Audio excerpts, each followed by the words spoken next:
Hey, good afternoon, everybody. Tom Stewart here with Liz Trotter, and this is Smart Business Moves. Hey, y'all. Monday, April 19th. Oh, Wow. so late, Tom. How is it April 19th? Freaking me out.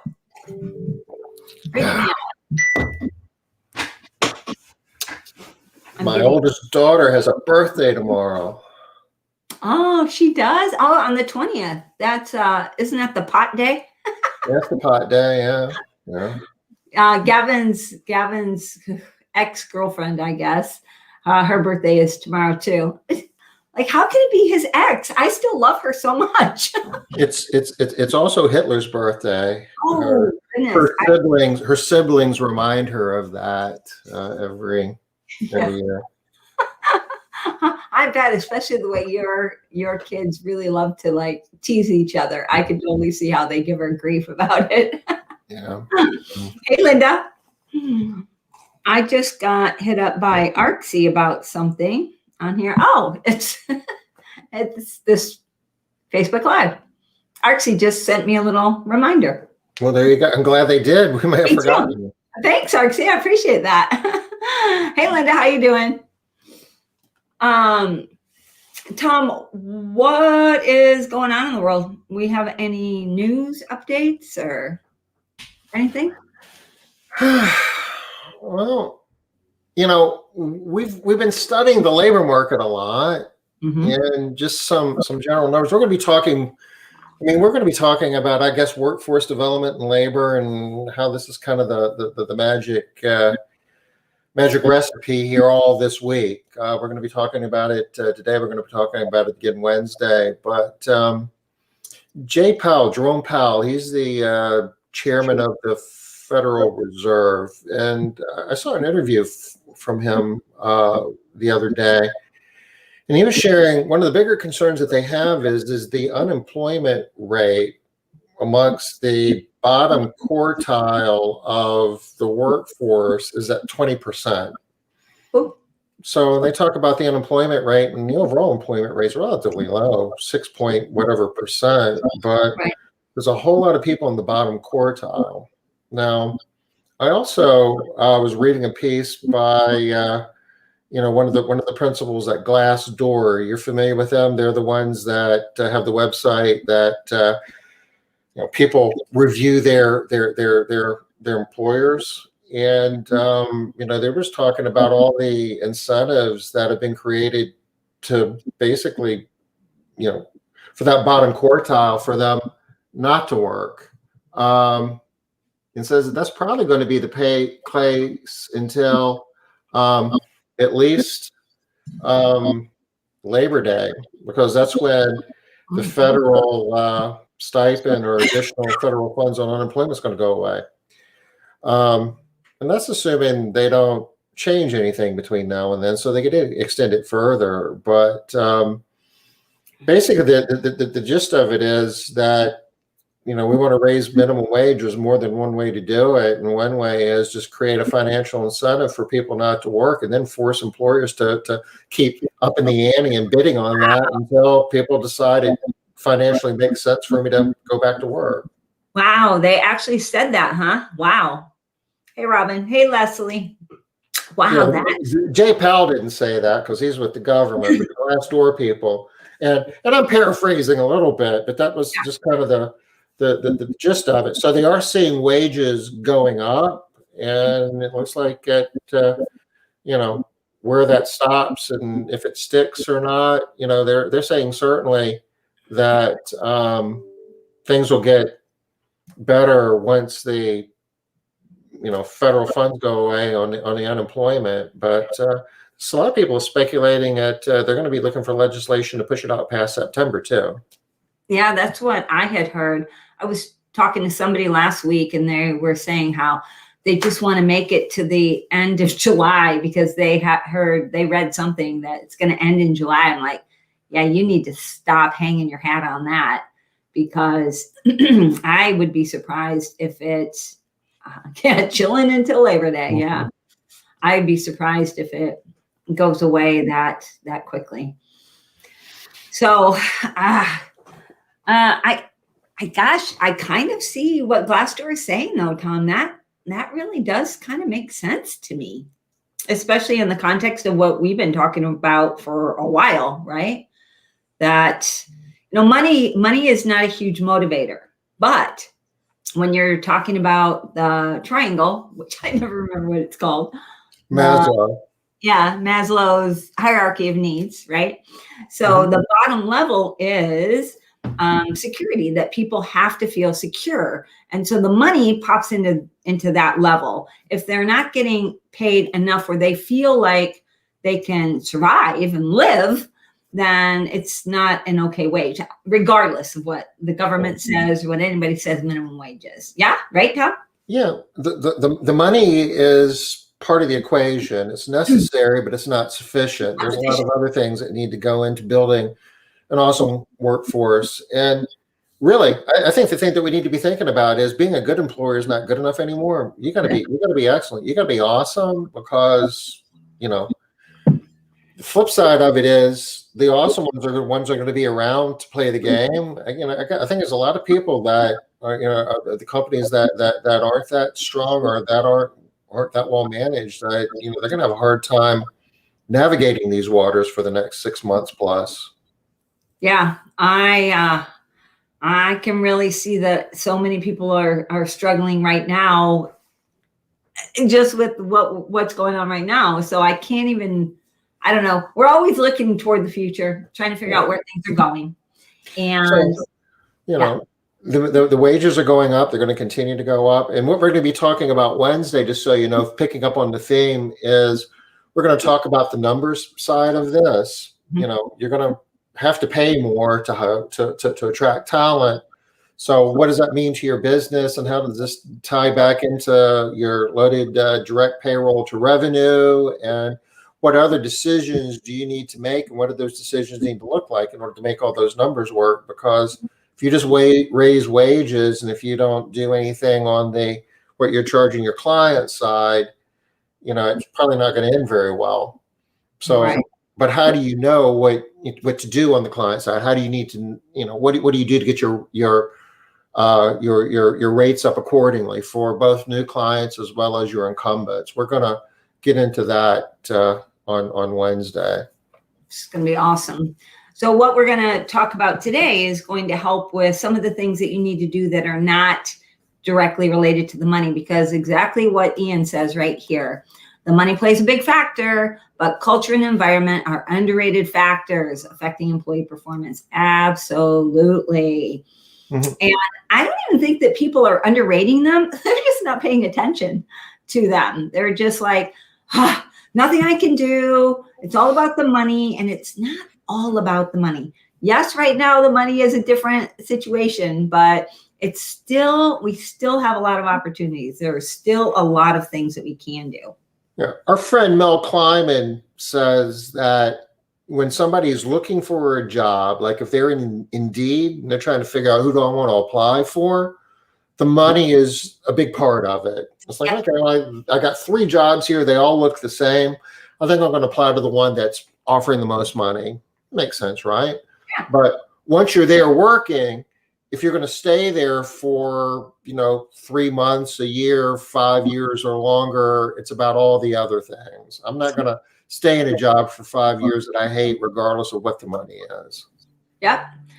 And people nowadays, especially in our section of the industry, people aren't going to stay here. You guys know they're not even going to show up for the interview, right? If they're not loving the job, if they're not thinking, oh, it's going to be a great place to work. And they're sure as heck not going to be lasting 6 years. Come on, y'all. How about 6 days, right? You got to get these people to stay long enough to even find out if this job is something that they want to do. So there has to be more to it than just, it's not one or the other. So it's never been one or the other. It's either pay or it's culture. It's never been that. Both things always had to play together. There always needed to be a decent level of wage, needed to be, like Tom said, needed to be at least the basic that people needed to have, what they believed they needed to have, and what made sense for them in their lives to be able to move forward and even take the job. The problem is that nowadays, with all of the rhetoric, I'm going to call it rhetoric, around the $15 an hour minimum wage, I don't care where you live, what part of the country you live in. I don't care if you live in Seattle, where minimum wage is above $15 an hour, or if you live in Podunk, Missouri, where the minimum wage is $7.25 an hour. Never heard of Podunk. It's a really good place, Tom. You're going to like it. Heard of Festus. Oh, yeah, Festus. That's even better. I should use Festus. But it doesn't really matter where you live. Regardless of what the minimum wage is where you are, everybody's talking about $15 minimum wage. Everybody, even if the minimum wage where you are. Go ahead, Tom. No, I think that people are starting to get programmed to that. Yeah. And it's just, you hear it enough and you just start thinking, it's like, well, gee, that job's not even paying minimum wage. It's like, wait a minute. Minimum wage is $7.25 in most parts of the country, but everybody's sort of been brainwashed to believe that $15 an hour is the living wage. It's the minimum living wage, regardless of what the minimum wage is in your state. And I don't know about you guys, but in a lot of the states, and Tom, I think your state is one of these, where the minimum wage really never had that much to do with anything anyway, because nobody, it's $7.25 and nobody pays $7.25. That's not really a thing. So minimum wage was really not a concern, but this idea of a minimum livable wage. Now that's been an idea that's been around for a while, and people now have hung a number on it, y'all. This new minimum living wage. Yeah, absolutely, Leslie. And that's what I'm saying. It really doesn't matter. That's why I'm calling it rhetoric, right? Because it doesn't matter where you are, and it doesn't matter what the economics of your state or city are. Everybody has this idea that $15 is the minimum living wage. So we're all competing with that belief system, regardless of what anybody else is paying. And we're all going to see that money changing. But again, Tom's going to be talking more about that on Wednesday. Robin wants to know about ZipRecruiter, and is that a good option for cleaning professionals? Well, we're going to get into that on our presentation today. Oh, good question, Robin. We're going to answer that here before we're done. Yeah. Denise says hello.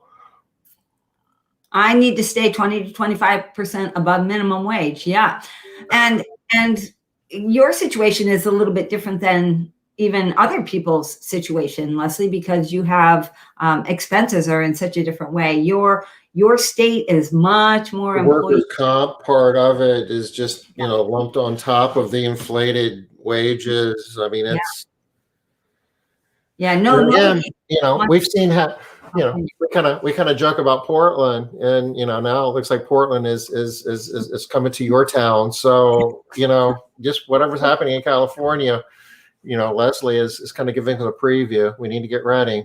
Yeah, no kidding. It's the truth. So Tom, maybe we should go ahead and jump into this presentation because there's a lot to it. So this presentation, you guys, is creative. My electric bill is $375. Well, this is just I got you beat there, Leslie. Yeah, I got you beat there too, Leslie. I'm like, that sounds almost cheap. So a lot of places here have like a $200 power bill just for like a little tiny house or like an apartment. So that doesn't sound too bad. Katrina, this is a good question, and join us Wednesday because we're going to do a deep dive on this. We're going to have some information. We're going to be all over questions like this in terms of wages and what you need to charge and how to manage that. So come back Wednesday. We'll give you a very full answer. All right, and so we're spending 2 full days on this topic. We could probably talk about this for a month, but we're not going to. We're going to talk about it for today. We did that with KPIs. No, we're not going to do that. We're not doing that. But today we're going to be talking about everything that doesn't have to do with the money. Not to say that any of these things are not connected to the money, because they are, which we've said multiple times. But Tom is going to be talking more on Wednesday about the actual numbers and how the numbers are going to play together. So this presentation that we're doing today, it comes from a survey, actually it's a self-evaluation survey that I give out to people. What, Tom? KPIs was awesome. Weirdo. You're such a weirdo. He's so funny. Although, Tom, like I'm teasing, and you and I really got a little bit sick of KPIs, but I got to tell you, I get a lot of good feedback about that month. I've gotten so much good feedback about it. Was it only a month? It was only a month? I think also really liked a lot of the KPI stuff, and she really learned a lot too. It was a lot longer than a month. It seemed like about 6 months, I know, but it wasn't. All right, you guys, back here. So this is a self-evaluation. We're going to be going over 36 points. And actually, let me just go ahead and get it started here. But if you want the whole self-evaluation, feel free to reach out to me. All right, so for all of these answers, you guys, give yourself a 1 if your answer is rarely, 2 if it's somewhat, and 3 if it's usually. Now, these answers are not, they're not going to be exact. Sometimes rarely will mean something like not often or something, but just pick whichever one is closest to you. If numbers work better than just a 1, 2, or a 3. All right, so this first topic is about staying ahead of the pack. So something that Tom and I talk about fairly frequently. All right, Robin, I'm going to tell you how to go ahead and get that at the end here. But I'll most likely remember. We're gonna make you watch the whole thing, Robin. We are. You're gonna have to work for it. I guess I could. Should I throw up the slide? I don't want people to have to stay here. It's your party, Liz. So yeah, I'm actually gonna pull up the slide here. So if you want to get the complete self-evaluation, email me at liz@cleaningprofitbuilders.com, and I will send you the link to, it's just, like a Google form, a Jot form, whatever. You'll take it and it will give you the score right there. You don't have to send it back to me. But if you want to send it back to me and you want to get a 15-minute review of your assessment, then take down this link also. Tom's going to copy them over for you, a Calendly, and I will talk to you 15 minutes about what are some of the top things you can do, depending on how your assessment came in. What are the things that you can do that are going to make the biggest impact the fastest? All right, and then the lowest true score that I get that is turned into me by April 23rd is going to win a 12-month culture calendar. You're welcome, Denise. All right, so Tom's going to post these links. You guys can grab them off there, but I'm going to go back to the presentation. All right, so the first thing is staying ahead of the pack. Tom, I know you're busy here. No, I can walk and chew gum. What do we need? All right, well, let's talk about why it's important to stay ahead of the pack. Well, we've talked quite a bit about that. But why is it more important today than it was a year ago, say? Things are happening faster. The pack is moving faster. There's change and change. The rate of change, acceleration of change is happening faster. It's a lot of things. Technology is part of it. It's a big part of it. But it's also all these unprecedented events that we've dealt with over the last year have gone on. Change the competitive forces within our industry and industry as a whole. And especially when we're really talking about, workforce development and building your team and how do you develop a culture and a compensation plan and everything to be competitive. you can be in two places. You can either be chasing it and wait for things to happen and see it's happening and try to adapt, but you're running really hard, but you're behind it. Or if you can figure out where it's going, Wayne Gretzky, the one of the probably the best hockey player there ever was, would one of his famous quotes was skate to where the puck is going. And if you can see where the puck is going, if you can see where things are heading, and rather than chasing it, kind of hop over all of that and kind of put yourself in a position where things are going to be, say, 6 months from now, you're going to have a lot more opportunities. It's like musical chairs. You don't want to be the last company to figure out that you need to be paying $15 an hour. Right. Yeah, because now it's too late. By the time you figure it out and you implement, go to all the trouble and the time and energy to create your new pay system, now you're going to be behind again. Everybody else is going to be paying $15.50. All the chairs are gone. All the chairs are taken. Yeah, exactly. All right. So what we're talking about here are just 12 things that you can do to stay ahead of the pack. Things that you can do that will keep you in front of the wave and not chasing everybody else. Also, one more thing. If you are thinking, but everything I was doing was working so well that I don't really feel like I need to change anything. I just need for the government to fix their thing, to stop doing what they're doing. I'm going to say, stop that thinking. That thinking is not going to help you. You need to change what you were doing before, because you are no longer going to be dealing with the same people that you were dealing with before. Now you're probably thinking, but of course I am. I'm still in the lower section of the people that are the pay, and the same people are coming to me that were coming to me before. No, y'all. This unprecedented event changed the people that are now coming to your jobs. I think most of us know that, but if you haven't recognized that this is a permanent change, these people are now different, and you're going to have to do things differently. Get on board here with me. All right, so the first thing here is do a SWOT analysis annually. You probably do some type of a SWOT analysis on your business, but this SWOT analysis is on your people and your company culture, right?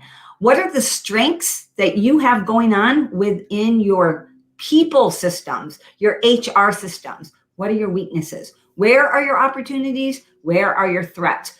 Within this one little section of your company, not your big company. How often are you doing this? Do you do it? So this is what I meant by the phrases aren't exactly right.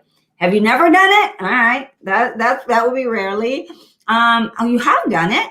Maybe you've done it even once or twice. Awesome, yay for you. Or is this something that you do every single year and you always have? Great, then give yourself that 3. All right, the next thing is create your employee avatar. So everybody talks about their client avatar. You probably know yours off the top of your head. I know mine. I've got Jill and Jack Johnson. They got 2 kids, John and Jerry, and they've got a little dog named, what is the dog's name? Jojo, I think. I know all about my client avatar. I know who they are. I know how much money they make. I know what size of house they live in. And we all do that. Everybody focuses on their client avatar. But how about your employee avatar? Have you done one? Have you thought about one? If you haven't done one before, that would be rarely. If you have done one, but maybe it's a recent thing, that'd be somewhat. And if you've done it multiple times, you're always updating your employee avatar based on who you have working for you now, getting rid of maybe that low 10% and refining your employee avatar. Yay for you. That would be usually. All right. But if you haven't done it, all of these things, if you got a rarely on here, you know that is going to be something that you want to be doing right off the bat. Any comments, Tom? No, I love the idea of the avatar. We do so much just instinctively. The term customer service, think about that, and everything that we do under the guise of, the objective of finding out who your customers are at a individual level, and customize home specific scopes of work and preferences and so forth. do we do the same thing with our employees, with our team members, our cleaning professionals? Do we even think about that? You know, employee service. How come there's not a term called employee service? Yeah. Talk about employee engagement, but different. Yeah. Again, that's not in service. That's us trying to get them to be better. That's not us trying to serve them. So I think your point is really, really good, Tom.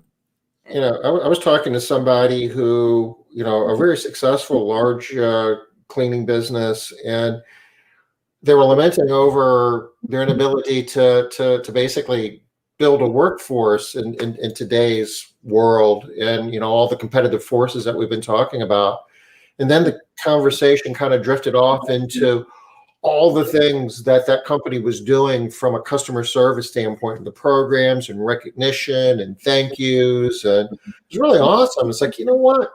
Everything that you just explained for the last 5 minutes, erase the word customer and write employee in there and do the exact same thing, and you might be getting better outcomes. Yeah. Might? Oh man, I would argue that might. You will be getting better outcomes. You might not still be getting the outcomes that you want entirely, but I promise you'll be getting better outcomes. There's no way around that.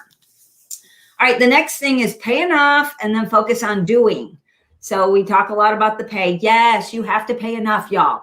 If you don't want to pay more money, or if you're like, I don't know, come to the Wednesday course, but you have to pay enough.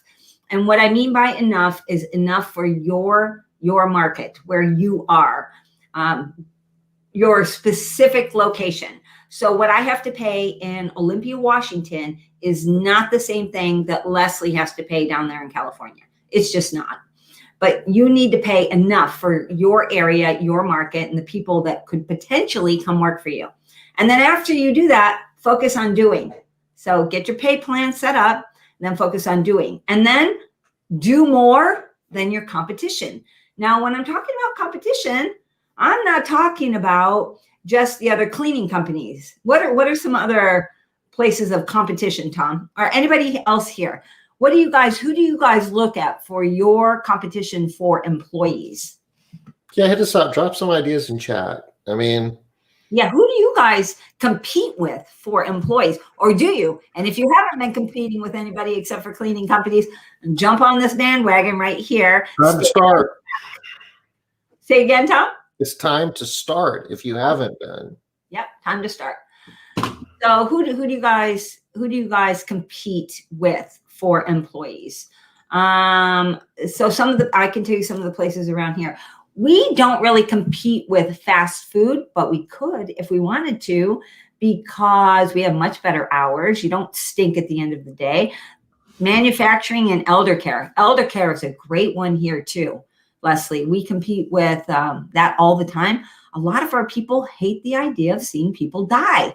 And if you're in elder care, that happens. That is one of the big things that people will say to us is, I just couldn't handle people dying anymore. Not to say it won't happen in our job, but much less for sure. Manufacturing, that's interesting. I like hearing about manufacturing. I hadn't heard about that before, and how that plays in. We compete with Target. We compete with Walmart over here. We compete with along the elder care idea, the retirement homes. And so retail, senior living, retail, mm-hmm. Hospitality, hotels, things like that. Yep. Hospitality and hotels. That's a really good one for us too. This is just a quick tip from an MMA group that we got last week that is okay to share. So a lot of people have been having success in their ads by putting in, no, I forgot what it's called, AirBNB.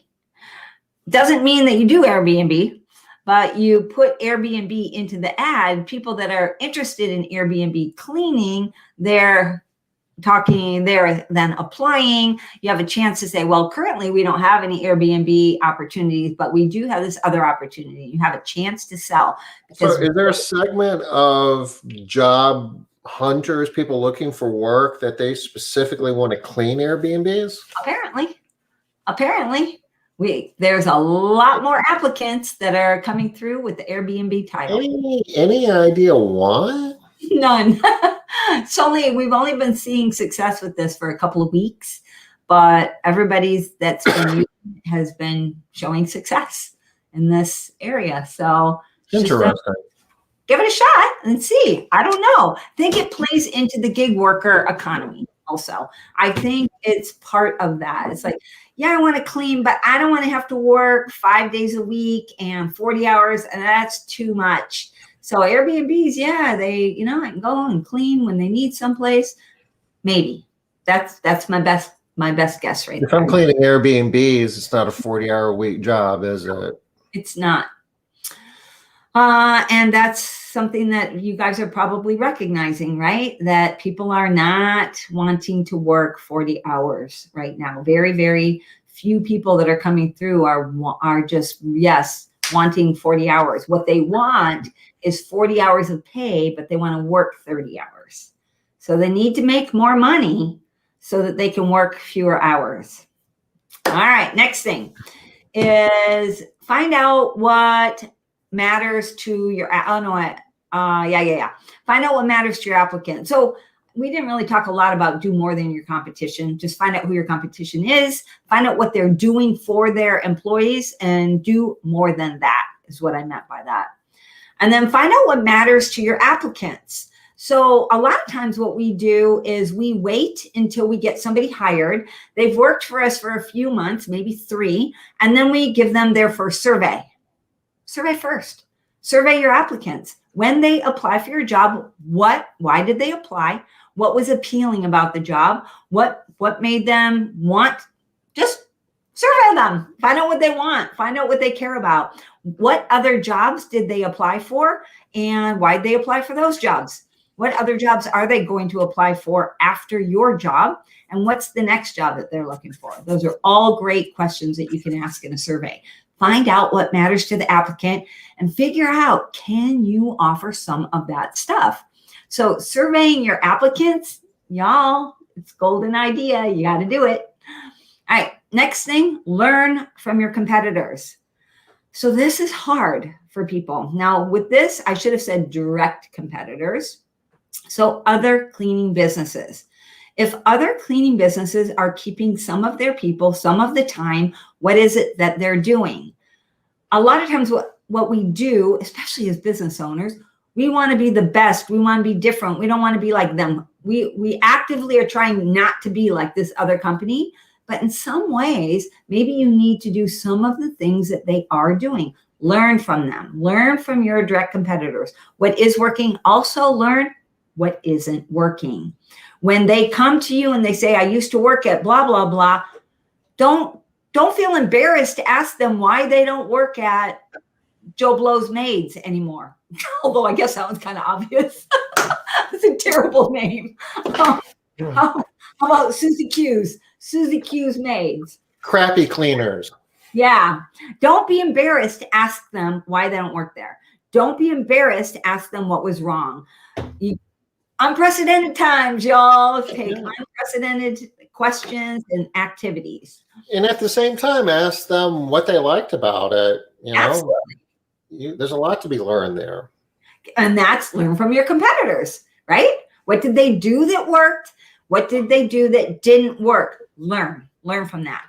Okay, one more thing that I just want to add on here really, really quickly. If you hear something bad about a company, one company, any company, you hear this one thing, don't change everything about your company, y'all. Don't change it. Just because you hear it from one person doesn't mean you need to change that. Means you need to take it in as data and then begin to evaluate this thing. Test, check other people, find out. Sometimes I see people that make big changes based on one data point, and then they're in a worse place. Different people have different motivators, different preferences. You could be asking every candidate what their favorite flavor ice cream is, and you're going to get different answers, right? It doesn't mean that one's better than the other. It's just, people are different. Well, I don't know, Tom. There are some ice creams They're just better than others. I mean, just saying. Well, okay, we can talk about cheese puffs and everything else, I guess, but But Tom's right, right? So don't make a change based on one data point in your own company too, regardless of anything to do with employees. Just a customer complains about one thing, don't change that whole thing in your company. You know, make sure it's something that makes sense. in kind of along the same lines of finding out what matters to your applicant, one of the good questions to ask is, what attracted you to our ad? Because we're always trying to figure out, you know, if they say, well, it said Airbnb in it, it's like, okay, well, maybe that works, but make note, kind of keep a tally on that, because we're always trying to tweak our ads, and if people are responding to your ads, that's a great opportunity. It's kind of like when you get a new client, right, or a lead comes in, you want to find out how they heard about you. Always, yeah. And what is it that they're looking for with your company? I mean, almost everybody asks some version of, you know, what's the number one thing that you can't wait for us to do so that you don't have to do it anymore? Everybody has some version of that, because we want to make sure that we're doing that thing that they hate doing, right? What do you hate doing? You know, in order for this to be an outstanding job, what do we need to do? What's it going to take? What are you going to, what's going to make you love this job? So anything along those lines is great. All right. The next one is watch business trends, not just industry trends. Our industry is not great at watching bigger business trends. We tend to just focus in on what do other cleaning businesses do, and I'm just going to do that. I'm going to do that. I'm going to do what all the other cleaning businesses do. I'm not discounting that. I'm not saying don't do what other cleaning businesses do, because there are some things you have to do, and you must do them well. All airplanes must be safe, right? All of them. So there are some things that you have to do as a cleaning business. But what are the business trends? Because remember, we're trying to stay ahead of the pack. What you're going to see for our industry is whatever the other businesses are doing, that's an opportunity maybe for us to start to shift in that direction. Next one is watch technology trends. Tom, you talk a lot about this, and you always have. Yeah, I mean, technology is driving change in the world that we live in and within our businesses, but within our life, right?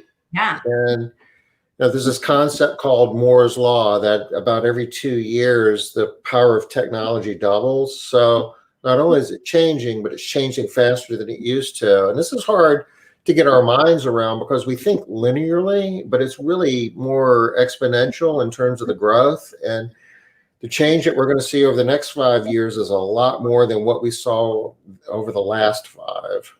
Yeah, absolutely. It's going to happen so much faster. So be watching. Along the same idea here with watching business trends, watch technology trends, find some place, some source, I have to cough. Hold on. Sorry about that. Did you push the red button? I hit the mute button. No, you smarty pants, Tom. Tom's giving me grief, y'all, about my technology issues. Okay, so find a source for this information that is simple enough or quick enough or has information that's valuable enough for you to be able to check it on a regular basis so that you don't fall behind. So you don't have to go to the biggest, best news source and watch for 4 hours a day. You can if you want, but you don't have to. Just find some places that can give you some of these trends on a regular basis so that you can stay with the flow. All right, the next one, read and learn continuously. So, you know, I'm always harping on this, so I don't think I need to talk a lot more about it. Next one is do exit interviews. Okay, rate yourself. You're supposed to be rating yourself on all of these, but if you do them rarely, if you do them somewhat, sometimes, if you're not doing them usually or all the time, fix that.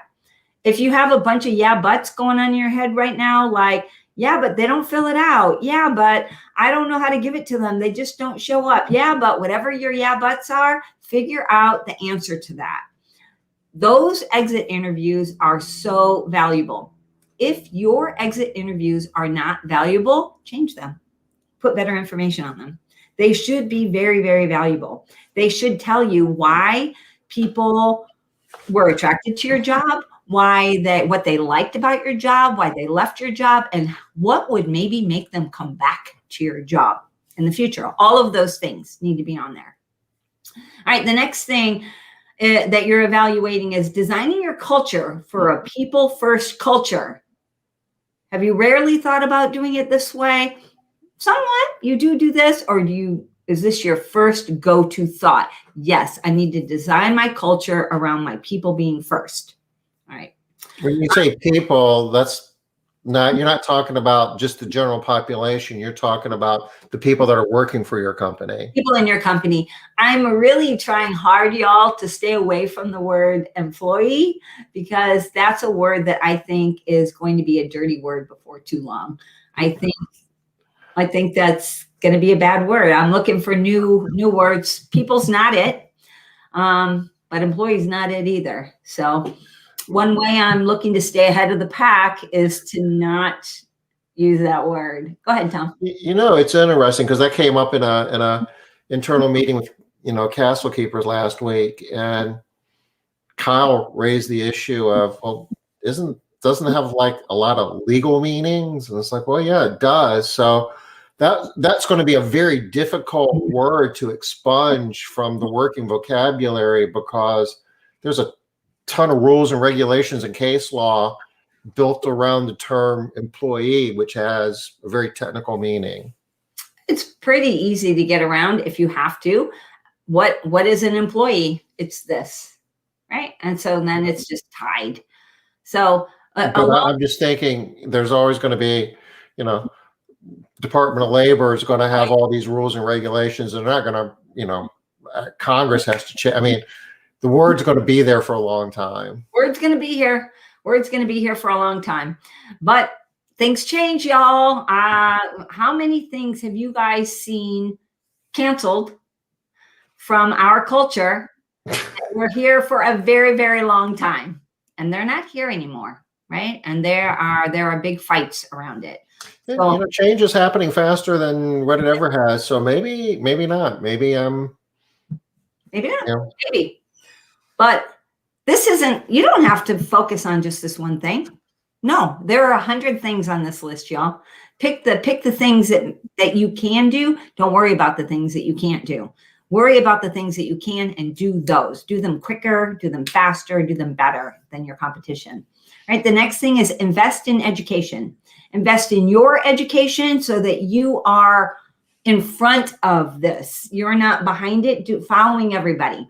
If you're asking the same questions that everybody else asked 3 months ago, 6 months ago, it's too late, y'all. You need to do better than that. All right, the next slide here is break the mold. So this is, yes, I want you to do things, stay ahead, be looking for new opportunities. And then once you get there, because we're not going to get through all 36 of these. I was hoping to get through 36, but if we get through 24, I'm going to be happy. And don't worry, remember, you can get the whole self-evaluation just by sending me an email. All right, so break the mold. These are unprecedented times, and they call for unprecedented actions from you. You have to do things differently than you've done them in the past. You need to be looking for how you can do things differently. And the reason why this is hard for a lot of us is, first, we don't like change.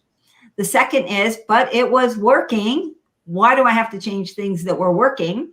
And the third thing is, we have real belief systems around a lot of these things. We believe this.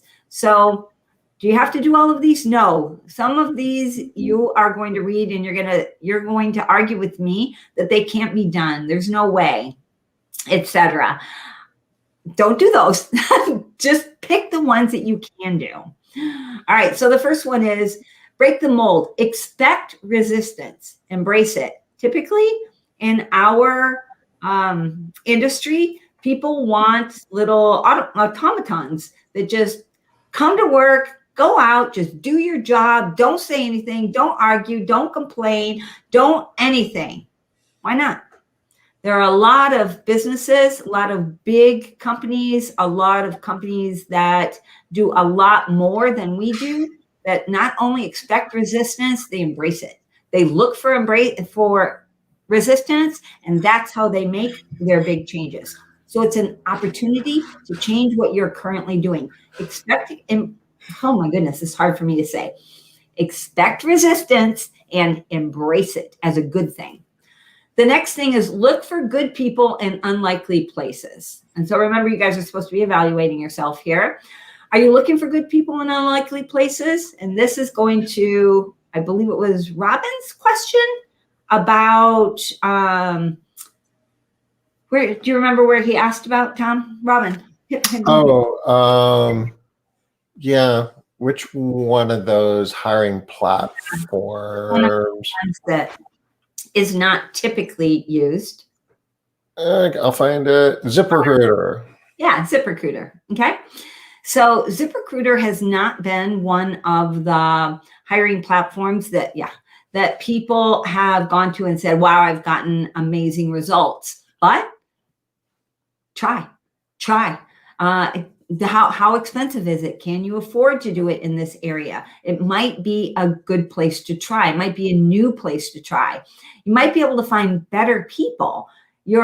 Anything that you put on ZipRecruiter, you might have to modify it just a little bit because you aren't going to be seeing just house cleaner ads. How can you do that? How can you look for some good people in different places than you've looked before? Because we're all doing the same thing, y'all. We're all going to the same exact places. We're all having the same exact luck. Someone's going to have to do something different. That could be you. ZipRecruiter might be an option for you, Robin. Absolutely give it a shot. Check out the money, right? And see if you can make that work. If you get 3 quality applicants from ZipRecruiter versus 40 applicants from Facebook, and none of them show up, and 2 of your ZipRecruiter applicants show up, wow, that would be a huge win. Okay, the next one is involve the team in your hiring process. So typically in our industry, that's not something we do. There's one person that interviews and they decide whether or not this is a good person. How could you involve your team? Larger companies, very successful companies, involve the entire team in their hiring process, or they involve a portion of the team, or they have a hiring, what's it called? A hiring panel that helps them to hire people. What can you do? How can you involve the team in your hiring process?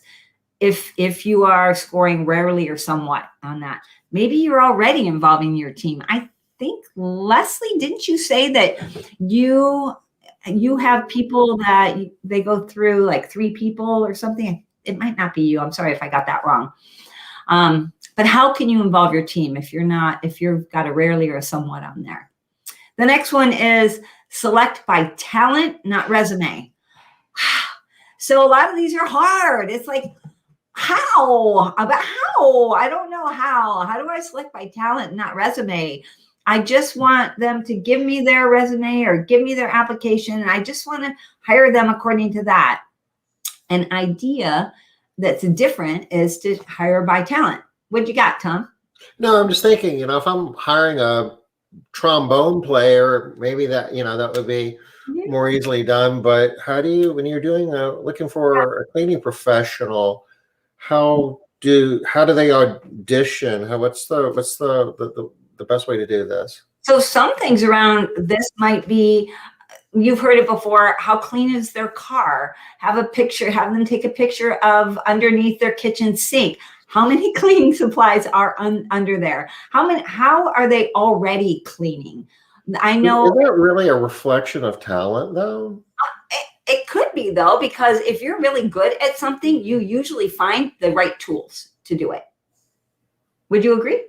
Yeah, maybe, I don't know. There's a lot of, the car is dirty. I don't know. Maybe they've got kids and pets and Tom's car is really dirty, y'all. it is. My car's, But you're also not a good cleaner. I wouldn't hire you. no, you probably, I'm hire not, I'm not that talented. You're right. Not in that field, right? I wouldn't hire you for that job. So, and I'm not saying that those are the ways. I'm not saying that's right. I'm saying look for different things that you can do. Things that we know we need in a talented housekeeper. We need somebody that has good customer service skills. So test for that, right? Check and see how their customer service skills are. Maybe they've never cleaned a thing. Maybe this is an 18-year-old that still lives with her mom, and her mom is an amazing cleaner and she's never cleaned anything. Oh, but she wowed you in that interview. She made you love her. Maybe. Be aware of not the sharpest tool in the shed. Yeah, interesting. That's interesting. I have to think on that there, Robin. Unless you want to talk a little bit more about that. Or maybe he's talking about the next one too. Hire people who are smarter and more talented than you are. So look for people. This is not something that we typically do. If we see somebody and it's a joke. Okay, that makes more sense. I'm like, I have to think how this is. We don't typically hire people that are smarter or more talented than we are. So look for those people. That's something that you could maybe do different. Look for that.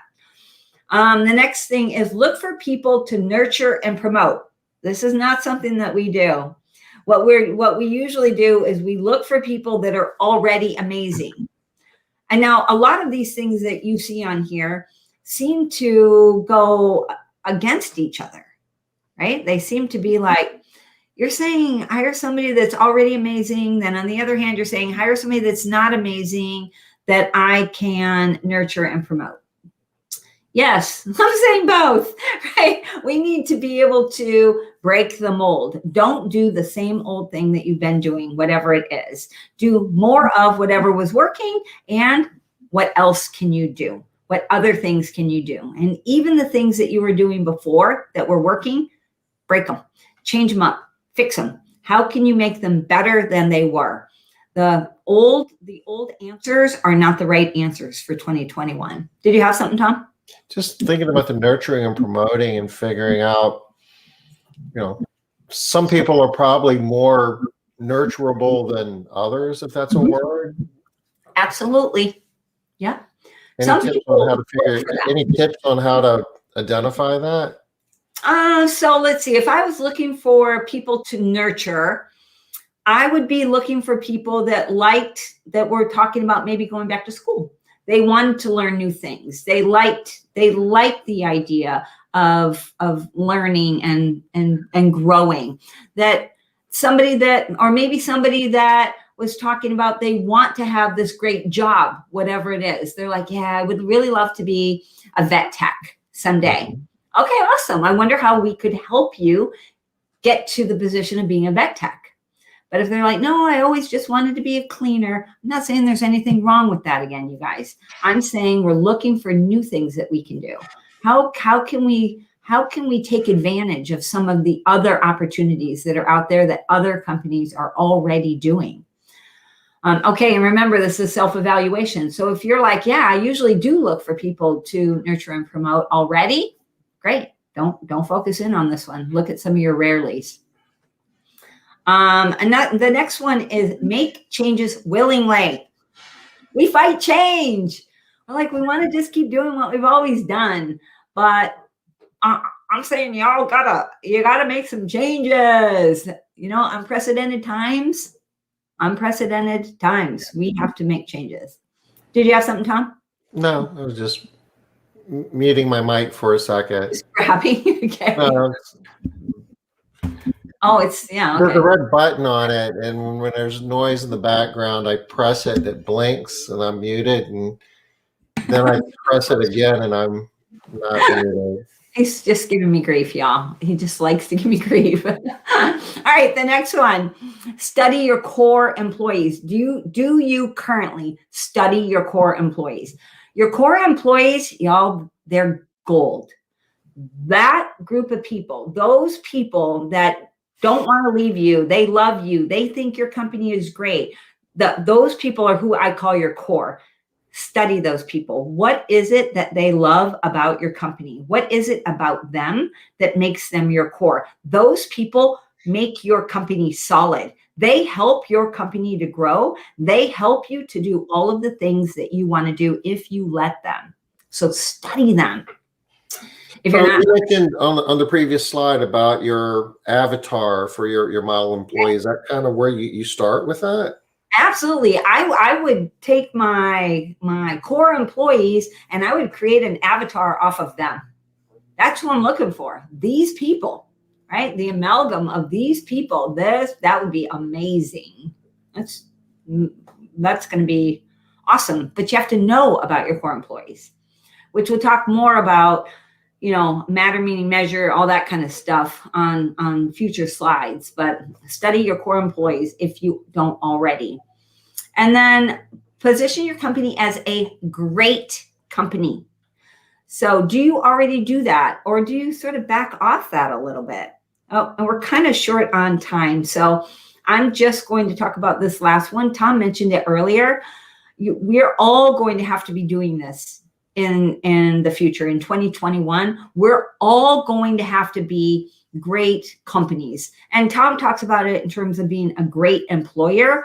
And I'm going to talk about it in terms of just being a great company. That I just love this company. I want to work at this company. It's an amazing company. Yes, because of what they do for me, but also because of what they do for everybody else. And, just a great place to work.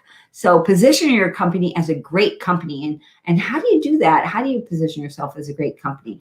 Put time, energy, and focus in. I'll tell you, one of the ways that you do that is do that SWOT analysis that we talked about earlier. Also, that'll help you become a great company. All right, I'm going to just real quickly go to that last slide again. If you want to get the complete self-evaluation, plus ideas on things to do, obviously, Liz@cleaningprofitbuilders.com. And if you'd like to arrange for a 50-minute review of your assessment, go to my Calendly link. And, if you do your self-evaluation, when it comes back to you, it's going to come with this link also, if you send it to me. So if you send it to me, I'll send you this link. And then the lowest true score is going to win a 12-month culture calendar. Go ahead, Tom. I'm going to go ahead and drop the link to your Calendly. Okay. Your calendar. And I'm also going to just share real quick before we go that RXC is still doing their $500 all-you-can-eat promotion program through all you can train through the month of April, and it'll be good for like 4 months to train all your employees, and it is a heck of a deal. And I didn't copy the right link. What did I just do? You did 15 minutes again. Oh, well, it's okay. All right. Yeah, you're not going to get a better deal than this, y'all. One of the slides, or actually more than a few of the points that we talk about in the self-evaluation are around training and your training program, because it is so critical nowadays for the people to really feel like this is an excellent job, that this is a great company, a great place to work. Have to have great training. You're not going to be able to establish yourself as a great company. It doesn't mean that you have to do this program, but you're going to have to do a lot in the area of training to reach that bar. And as we get into this cycle where wages are going up, if you're going to pay people more, you have to make them be worth more valuable, and it's through training that you're able to do that. Are we done, Liz? That's it, Tom. We're a minute late, but I think we're good. Look it up. Well, Wednesday we're going to be picking up on this theme. We're going to be talking, more about how to make the numbers work during these unprecedented times where you're having to make changes to your compensation and your wages. And also going to be talking a little bit about some techniques to maximize the value out of what you're doing there from an engagement standpoint. You don't want to just throw money out there. You want to make sure you're getting as much value as you can. So we're gonna pick up on that. We'll see you Wednesday at 5 o'clock Eastern. Bye bye, folks.